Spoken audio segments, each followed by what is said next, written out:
다른 사람의 생명을 구하다가 숨지거나 다친 의인들은 어떤 예우를 받을까요? 정부가 나서서 챙겨줄 것 같지만 사실 이들은 자신의 선행을 증명하고 몇 차례 심사를 거쳐야 치료비를 지원받을 수 있다고 합니다. 게다가 의사상자 제도를 모르는 공무원들과 입씨름까지 벌여야 해서 자괴감을 느끼게까지 한다는 의인들의 이야기를 강민경 기자가 전합니다. 자영업자 조인수 씨는 지난 4월 가게 근처 다세대 주택 옥상에서 시커먼 연기를 목격하자 주저없이 현장으로 뛰어갔습니다.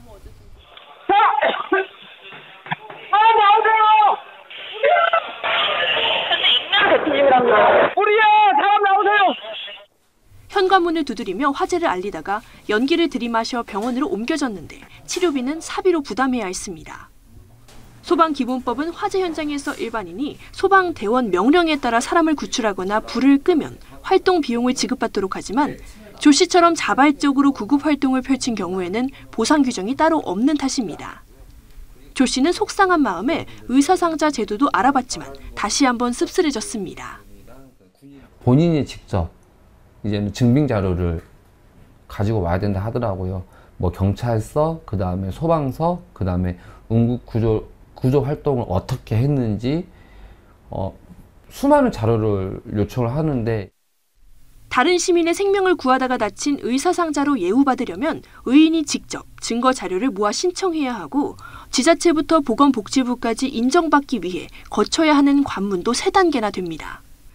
게다가 우여곡절 끝에 의상자로 인정받더라도 의료급여와 취업보호 등의 혜택은 저절로 주어지는 게 아닙니다. 다시 발품을 팔아 지자체에 일일이 신청해야 하는데 정작 공무원들은 이런 제도가 있다는 것 자체를 모르는 경우가 허다합니다. 당신네들이 뭔데 취업 신청을 해? 당신들이 그러면 그런 부분에 대해서 설명해 주는데 1시간 넘게 걸려요. 이러다 보니 실제 예우를 받는 의인은 많지 않습니다.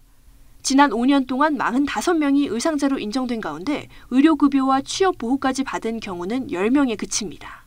증을 가지고 다니지도 않고 창피하다고 느끼는 분들이 더 많아요. 그리고 이분들이 지금은 그런 말을 많이 해요. 내가 다시 그런 상황이 발생된다면 어느 누구도 내가 하지 마라 하겠다.